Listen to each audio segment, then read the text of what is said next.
Well, but usually I just don't get invited back ever again after the stuff I say and the dad jokes I make. So just, maybe don't speak too soon.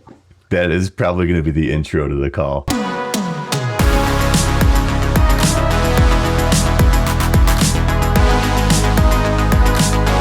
What's up, everyone, and welcome to the Local Marketing Lab, where you get real-world insights from industry pros to help you drive local revenue and local growth. This podcast is brought to you by Evocalize, digital marketing tools powered by local data that automatically work where and when your locations need it most. Learn more at evocalize.com. What's up, everyone, and welcome to the Local Marketing Lab. Today, I am personally super excited about our guest. He's got about 20 years owning, operating, and advising within the restaurant space.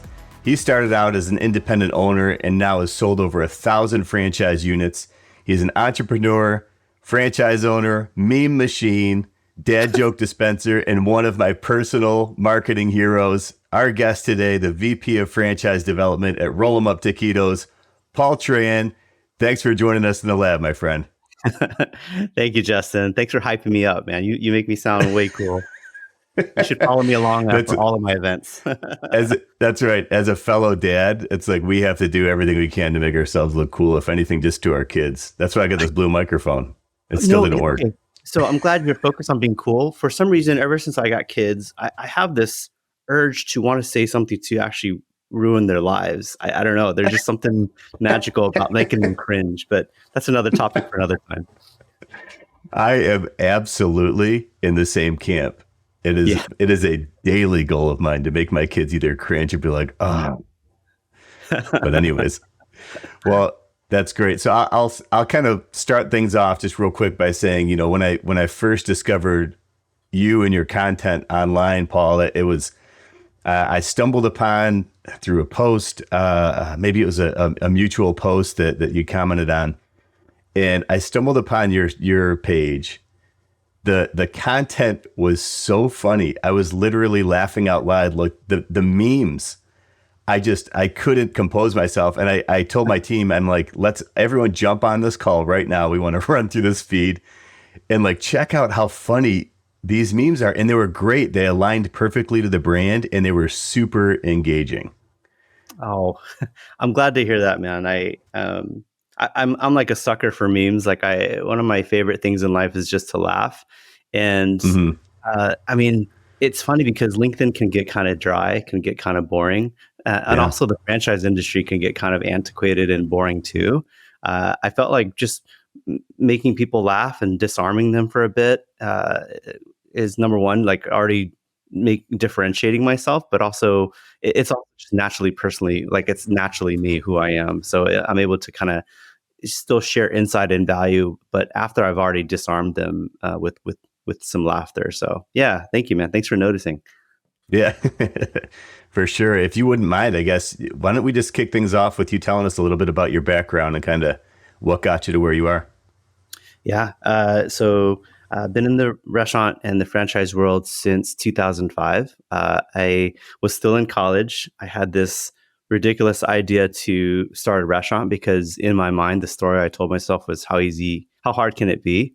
There was this restaurant that was in Southern California called the Boiling Crab. At the time, it was the only Louisiana style Cajun crawfish restaurant here in California. I know it's common in the South, but it was nothing like it in California. And because they were the only game in town, people were waiting 2-3 hours for a table, no matter what time of day. There's no such thing as slow Taco Tuesdays for them. And so in my head, I had this idea man, I should just open a restaurant just to serve people unwilling to wait for 2-3 hours. I'm pretty sure there's enough business to just sustain my store. And so, I was just having dinner there with a couple buddies, childhood friends. One of my friends is an incredible cook, not by culinary training, but he just had this amazing knack for eating things, and he can he can actually deconstruct and tell you what was in it. And so we decided to just hey, let's steal this recipe and let's actually make our own concept. And so that was my last semester of college. I still had some student loans to blow on this this is education, right? And then Yes. I also asked some family friends for some money as well. And yeah, we decided to just go all in on a space, and we found a spot that was like old, torn down, left alone. Cool story that was a noodle shop that was actually owned by three guys who bought a lottery ticket at the same shopping center and won 55 million. And so they're just like, Wow. yeah, they're just like, screw this, we're out. And so they left the Yeah. store there. Thank goodness, because that's like conversion. Like we were able to take over old, ventilations, hoods, all the equipment, and turn it into a store within a few months. There's a lot of crazy stories in that, but that's for another episode if I don't get kicked out and not invited back. But I pretty much ran. My hunch was right. We were so busy right off the gate. We ran it that successfully for 3 years, and then we just got bought out from a private investor who wanted to buy us out. So at the time we were so young. My friends wanted to go to film school. The other one wanted to go to engineering school. So we decided to sell. And thank goodness, because we're not brilliant, but we right then was when the economy tanked in 2008. Oh man. The mortgage Oh my meltdown. goodness. Yeah. So, but during that time, we just got so many franchise requests, which was kind of cool, but we didn't know how to do it. So just all these inquiries led me on a path to just, research more about how to franchise. And I found this company called FranceSmart. They're based in DC, Hmm. and they were kind of like a franchise incubator. They take, tiny brands and help them grow to like large scale. They grew like the franchising program for Five Guys when Five Guys Burgers when it was just 5 stores. And so, yeah, I wanted to learn the business. So I asked if they were hiring, and thankfully they were on high growth and they needed people. So I jumped on, and I worked for them for 10 years. And I was one of their top, salespeople and developers, and helped a bunch of different brands grow. So my Mm. mentor and the CEO of the company, Dan, taught me everything about how to take small brands with little proof of concept, but put systems around it, help taught me how to sell franchises and all, everything in between. And so worked for them for 10 years. And then during that time, one of our clients was the Halal Guys, the famous New York street food cart in New York. At the time, they only had 5 carts. They didn't even have a brick and mortar store. But we were hired on to help them, build the actual blueprint for franchising. And during that time, I loved the brand so much, and I was missing the entrepreneurial itch. So I asked the owners if I could buy the franchise and bring it here to California, uh, uh, but still consult for them. So double dip, and they agreed, and I ended up buying the rights for Los Angeles and Orange County. And currently today we own. I built a team. I raised a small fund, and today, me and a couple partners, we own 9 stores here in Southern California. We do about anywhere from 15 to 20 million a year in annual sales. And then I still consult here and there, but I left FranceSmart in 2017. Since then, I was trying to focus on just operating stores, but restaurant chains keep bugging me and asking for some help. And I wanted to make sure these small mom and pops also still had access for growth. And so I still took on consulting gigs. So that's what led me here today, doing both things. And yeah, I'm enjoying doing both. I feel like I benefit from doing both at the same time. I kind of have a pulse on being an operator and also being a brand owner too. So yeah. Yeah. Very cool. Yeah, that serves you very well for not only for what you do with advising others, but obviously in growing your own business. One of the things that's super interesting, I learned in your background that Ian mentioned earlier that you'd sold over 1,000 units, Yeah. through that experience. And then also, with Roll 'em Up Taquitos right now is just growing so rapidly. Like, what would you say is like one of the most important aspects to local marketing? Yeah, local marketing is key. If people don't know about you, you don't exist.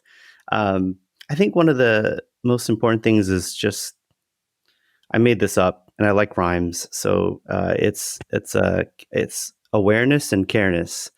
Awareness is, again, if people don't know you exist, then you don't exist. And also, a lot of times customers don't even realize. Most of the customers that I've talked to that come into the store and are raving fans, most of the time they're like, I didn't even know you were here, or I didn't know that you did catering.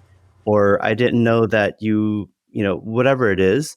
And so in my stores, I usually, train my staff to just be on did you know did you know mode, which means if they're a first time customer, and the stores know that, then the staff should say like, hey, is it your first time? Did you know that these are our best items? And you're kind Hmm. of able to like you're able to curate an experience that they can enjoy, that they don't feel overwhelmed, and they can enjoy and like come back and appreciate the hospitality.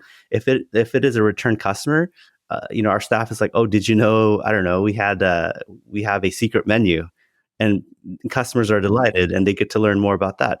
Or did you know that we also did catering? Or did you know that we also have like a food truck that does like offsite events? And so a lot of times customers are just like, it's crazy how a lot of customers don't, you assume customers know, but they don't. And so if you're able to get into that did you know mode, you're able to allow customers to more conveniently, support your store. And also you're able to take, it's like a battle reference where, you have one more beachhead in the customer's mind and another beachhead in the customer's wallet. And so, they think of you more. So, and also careness, a part of the awareness careness is you just need to care enough. Like you just need to give a damn enough to tell customers, you see, when you go inside a restaurant, you see a lot of people who, they're just there for a job. You can clearly tell they don't enjoy their Hmm. job. And it's crazy because they could have easily just said, like, delighted the customer and educated the customer on another more convenient and enjoyable way to support your restaurant. You just got to care. That's all it takes. It's that 1 degree. So awareness and careness. No, I love that. The awareness piece, it's really interesting. The secret menu thing, I hadn't thought about that so much, but as you're talking through it's like it opens the door for you to connect with your customers in a really like, it's like an organic way where it's like you're giving them a secret piece of information that they want to share with their friends, and that accelerates the word of mouth. Yeah, you're in marketing too, so you know this more better than I do or anyone. Like people want to feel like if you Hmm. are able to do something that helps with their status, right? Hmm. People care about the status. Like if you're able to give them like a secret menu, like that helps them look good in front of their friends and family, and people they want to do that. So the secret menu Yeah. actually is pretty powerful. I don't know, and there's like these communities online about like In-N-Out Burger where people just talk about the secret ways that you can enjoy the food. Like it's created its own culture, which is kind of Hmm. crazy. So Yeah. anyway, It's very cool. yeah, Very cool. Yeah. The In-N-Out secret menu. Yeah. I always love secret menus. And we could go deep on that because there's some really cool stuff. But I did want to kind of shift a little bit into, talking about some of the things that you've done. I mentioned earlier that your marketing, like from a brand standpoint, I think is on point. I think you do a really good job. What are thank some? Oh yeah, yeah. What are some things that you've done recently that you think have proven to be really successful? From a local marketing standpoint. So tagging on to that brand awareness and the stuff that you're doing on social. What else have you yeah. done at a local level? You talking about like from selling franchises or actually like operating as a franchise or as a store? You could actually talk about both if you want. Yeah. It's funny. I thank you for mentioning and noticing that. I think it's successful because it's authentic and true to yourself, right? Because this is my personality. You can't like shut it off. And I think that people feel like they need to have some kind of persona or have to be like super professional and held back. I think that the more authentic and real you sound, like the more you are yourself. At the end of the day, people want to support people. Yeah, they want to support businesses, but again, at the end of the day, they truly support people, right? And so Mm, you need to have a personality to be a person. So it's I think it's a lot better and it's a lot more easy to differentiate from the competition if you actually continue to be yourself. And so it doesn't have to be humor. For me, it's just laughter all day long, and that's what works for me. And so I think that's what drives people. There's other people who are like, for example, like Chick-fil-A, like they are it's just like have a heart of hospitality and they want to do whatever it takes to delight customers. That's their personality and it shines and that's true to them. You just need to You just need to find out what your like what your personality is like, and be able to shine through it, and just like double down on that. Another thing is, then the other thing is just consistency. I mean, you've seen like my content. Like I'm committed to posting 2-3 times a week, because I know. I guess in sales and in marketing, like people will need to be touched on 20, 30, sometimes 100 times before they actually decide to engage with you. Like, so there's no shortcuts to that. Yeah, you can probably create one viral video or content, but that's not a game you can play. The game you can play is just being consistent every day, reminding customers that, hey, I'm here. Hey, I'm here. I'm not going anywhere. That develops a sense of trust. And that just, I can't tell you, there's been a couple. I just recently signed a franchise deal for Roll 'em Up, a 5-store deal in Houston. That Oh, guy has cool. been following me since 2016. And so, Wow. yeah, so, and it's a really profitable deal. We're really excited about it. But it took someone to see my content for that long. That's in more of an Yeah. extreme thing, but the principle of just being consistent every day, reminding customers you're there, reminding them that you're there to help, constantly adding just one extra piece of insight. Like, for example, like every time I post something, yeah, there's a meme and there's a laughter part, but I try to also sprinkle a little bit of wisdom in there too. But oh, by the way, I'm teaching them a little bit more about unit economics, or I'm teaching them a little bit more about, by the way, even though Roll 'em Up is a tiny store, we do crazy sales because we do catering and we do offsite events. Mm. And I try to tell people, like, if your customers don't go into the store, you need to go out and get them. Like, Mm-hmm. don't be so entitled or whatever to feel like customers need to go into your store. Like, don't make that an Mm-hmm. excuse to go out and get them. So I get a lot of comments that say, hey, by the way, you just changed my mind about how to do that. So just you have to be consistent. I mean, more than anything, you can be clever. You can create a viral thing. You can pay like $200,000 on an amazing video. But if you only do it once, then you don't build trust. You build entertainment, but you have no trust, no consistency. So I'm like Mm-hmm. rambling, but I hope that helps. Very good. No, consistency, authenticity, and trust. I think all those things go hand in hand.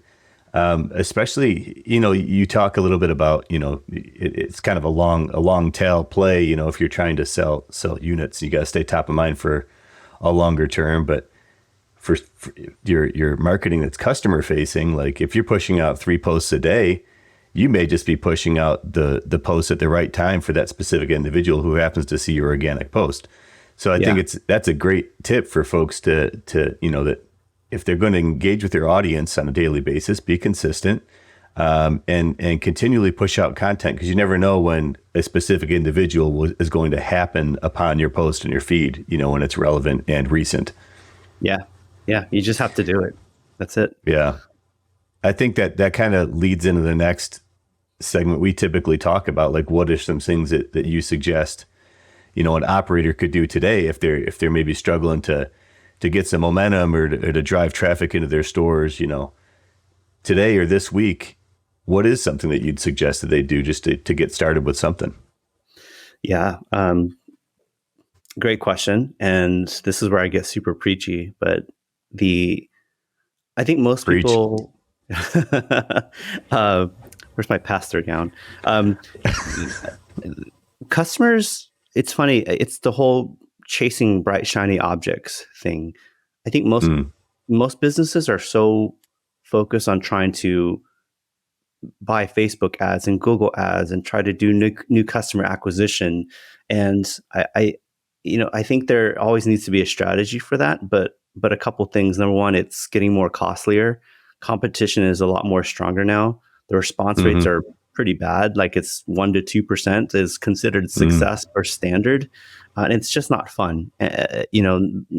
Putting like campaigns out and not getting a really big response. I would like to challenge operators to, just like how people don't use, they don't use more than 10% of your smartphone's capabilities. A lot of people don't like turn back around and look inside and like think about how they can engage better with their existing customers, right? Like if you're able to compile like all the customer emails and phone numbers, people do want to get talked to. As long as you have something valuable to share with them, you should talk to your existing customers who have already tried your food. They love you, they trust you, and you just need to, again, did you know? Or like, by the way, here's your reminder to place an order with us and be the most convenient choice. They already trust and know that you're going to deliver a great product and service experience. Why aren't you capitalizing on that? And so I think the easiest win to like almost double your sales is just ask your customers to come in one extra time more than you normally would bug them to. They're happy to support. They just need to know what is it? People want to help. They just need to know that you need help. It is pretty much one instantly profitable strategy. The other one is collaborations. I do some work with a coffee shop in LA called. Have you heard of Matt Black Coffee? Mm-mm. So Matt Black Coffee, you should check it out. It's the most aesthetically stimulating concept I've seen in a long time. But the owner came from the streetwear business. He used to develop like cool streetwear for like rappers like Kendrick Lamar and Jay-Z and all that stuff. But anyway, he brought his streetwear mentality into the coffee shop by doing collaborations. Every quarter, he's committed to doing one collaboration a quarter. So one day he would just create a collaboration with. He was able to get the attention of Disney, so they created all this merchandise and all this stuff that's like Disney/coffee shop stuff. And because of that, like their stores got flooded, like it was a grand opening again. Next quarter, wow. Do you know Harry's razors? Yeah. So they did a collaboration with Harry's where there's like merchandise that looks like a really cool razor. Because morning coffee, morning razor, morning shave, right? Yeah. And they did another collab, and the store got flooded again. And they just like re-engineered a grand opening every quarter out of the same store. And it doesn't have the cool. collaboration. The collaboration doesn't have to be that massive and viral. You can just collaborate with your local, business to host like luncheons. You can do collaborations with just a local business where you can find interesting ways to serve your customer differently. It's a great way to I think it's a great way to just bring customers back into the store, build more loyalty and excitement, and it's crazy because it's also content too, right? So collaborations is also the way to go too. So yeah. Very good suggestion. Teaching done. Harry's. When you said Harry's in the coffee, I was picturing like a latte with like a shaker of like looked like beard hair sprinkled on the top of it. You know what? That's like one of those manly man type of scenarios. But yeah. Oh man, it's like Chuck Norris's whiskers that you're drinking. Oh my gosh, yeah. Gross. Did you grow up on those Chuck Norris jokes at all? Yeah. Oh, okay. There's one that was told me recently. I hope you don't mind. It says, "Tell it." Jesus may walk on water, but Chuck Norris swims on land, or something like that. Anyway, they're so ridiculous, but so funny. Yeah, I mean, I feel like that was like the start of memes. Was like Chuck Norris jokes. For sure, I loved it. Oh man. So speaking of memes, you let me know that you liked to do. Or you like to let me start this part over.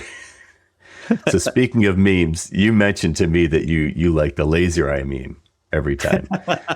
Yes. Which I thought is hilarious because it's like if you look up just laser eye memes, they're all over the board. They're hilarious. They're so good. Yeah. So good. But you also let me know that you're a big War Machine fan. I love the Avengers in general, but I felt like War Machine is like the most stacked, the stacked hero like ever. Yeah, and he's underrated. Like he doesn't get as much like airtime historically as other heroes do, which I think he's a really cool hero as well. So, all right, so real quick, I just wanted to throw this information to AI and try to get an image of Paul as War Machine. Nice. Oh my gosh. I wish I looked like that. Oh my gosh.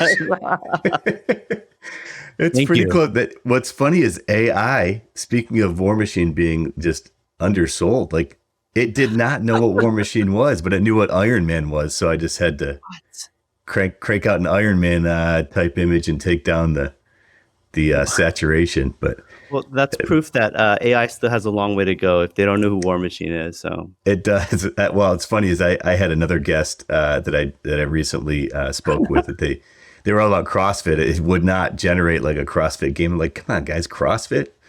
But what? it made me angry. It made me look like this version with the laser eyes.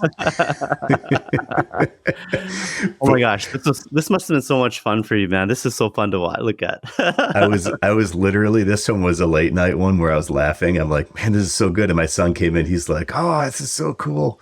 And then I was like, well, how can I tie this back to his business?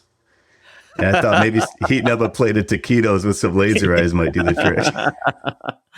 Oh my gosh, this is so incredible, man. Thank you for giving me some attention on this one. This was so cool. Oh, you bet. Can I use this for my own stuff? 100%. I was hoping that I might see this in a meme one day with a funny caption. So we'll see what happens. It is happening. It is happening. Awesome. Thank you so much, Justin. You bet. Well, hey, before we sign off, who's someone that you'd like to shout out that you think is doing something really good? And it can't be yourself because you're crushing it in the local marketing arena. But who's someone else who you think is doing some really cool stuff or really interesting things out there? Can I talk about Roll 'em Up? Yeah, you can talk about Roll 'em Up. So a person I want to shout out to is, the entire leadership team is incredible. It's hard to not mention everyone, but when it comes to marketing, I'd like to give a shout out to Crystal Miller. Crystal Miller is our VP of marketing. And the moment she came into our company earlier this year, she brought in 3 catering clients ready to order 200 to 300 taquitos immediately. She brought instant value. So, but anyway, she actually, her background is really interesting. She came from Raising Cane's. So Raising Cane's, I think, is world-class when it comes to marketing and building local community active engagement. And so, Raising Cane's is always good about all the football games and all the sports events and stuff like that. So she brought that playbook with her to Roll 'em Up. And since she's joined, we've given away a ton of food to the football camps. If you're a football fan, Kenny Clark from the Green Bay Packers did a sports camp here in Riverside County, and we gave away a bunch of food. And guess what? That weekend, all the stores with 5 stores within that sports camp area jumped up anywhere from 20 to 40%. She's also been instrumental at pitching to USC Athletics, and now we are the official food partner for USC Athletics. And we just needed to bust through their doors and just give them taquitos and sell them that way. And since then, we've been doing all of their sports events. And not only that, every weekend we get more orders for catering from the athletic department and from the academic departments as well. And so she's just a killer at just putting us out there. And it's nothing too secretive. It's just she's just aggressive. Again, she just gives a damn. She cares, and she just she just knows, just like Costco, you just need to put a free sample in their hands, and the rest should be able to sell itself. You just need to give a damn. You just need to try. And so she's just been incredible at that. I and not only that, not only the sports stuff, but she also recently she noticed we got an 800 person catering order for a wedding. They actually want to serve taquitos at the wedding. Wow. I don't know if you saw my meme about the wedding, and I'll send it to you, but that one was hilarious. But yeah, ever since that, she's just why don't we show up at the wedding expo? So Roll 'em Up had a table at the wedding expo, which is the wildest thing. And guess what? We got a ton of wedding contacts, but we got, even though we didn't get more wedding orders, but guess what? We got 2 birthdays. And we are now catering to the city of Riverside, the government, and they're ordering food from us every week now. Wow. Great for you guys. Yeah, we just need to put ourselves out there. I think a lot of owners are afraid or they don't have time, but you need to make the time. But she's awesome. So anyway, I can speak about her forever, but she's a killer. Very cool. Yeah, showing up at unconventional like conventions or events, like that's a really good example of why you should do it. I would have Yeah. never thought to go to taquitos to the wedding event, but yeah, Right. makes Right. sense. Yeah. She's amazing. So yeah, It's big up to crazy her. enough. It just might work. Yeah. Well, you're the biggest. You're the only one there that's willing to try it. Yeah. So, of course, you'll stand out. And I think the food is good enough to where, the food had to be good, but you just need to put it out there. So, yeah. Yeah. And people at the event are hungry and you're giving out samples. They're going to try it. Yeah. Very cool. So how can listeners follow your brand? I'd say that the best way to follow is through my website. It's paultran.com. I think that is the gateway to all my social stuff, including the LinkedIn account where you and I are connected and engaged and laughing together. You also find out everything else that I do too. But yeah, that'll probably be the best starting point. Yeah, there's a lot of cool stuff. It's actually really funny. I love your website. I'm gushing about Paul. I'm like, I'm all in on Paul Tran. You're too kind, man. Thank you. You have some really cool creative stuff. You have a podcast, you have a newsletter, like F around and find out, like literally EFF around, and with a graph on there, like that show the direct correlation between effing around and finding out. Well, okay. I have to encourage everyone, like, none of these ideas are original. It's stolen and repurposed. Like, what is it? R&D. It's not research and development. It's rip off and duplicate. Is how is how to do it. So yeah, I steal that from all over the place, but I make it work for what I do. So yeah, very cool. You're doing a great job. Great job. So, thank you, man. You bet. So that about does it for today. We'll make sure that you follow and subscribe to Paul and to Roll 'em Up Taquitos on social. Check out his website. If you're in Southern California, Texas, Arizona, Vegas, stop in to Roll 'em Up. Check them out. It looks delicious. I'm not in any one of those areas, so let me know when you're coming to Charlotte. But if you're looking into owning a successful franchise, maybe in Charlotte, check these guys out because they're growing really quickly. Paul, ton of fun having you in the lab today. Thanks again for joining us. Oh, thanks for having me, man. Hopefully I was helpful, and it was just fun laughing with you at the very least. So thank you, man. You bet.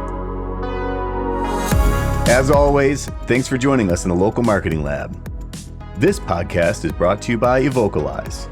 To learn how Evocalize can help you grow your business, visit evocalize.com. If you learned something new from today's episode, don't forget to subscribe on your favorite podcast platform and follow us on LinkedIn and Facebook at Evocalize. That's EVOCALIZE. And on X at Evocalize Inc. And remember, keep innovating and trying new things. You never know what's going to connect with your audience until you try. And until next time, thanks for listening.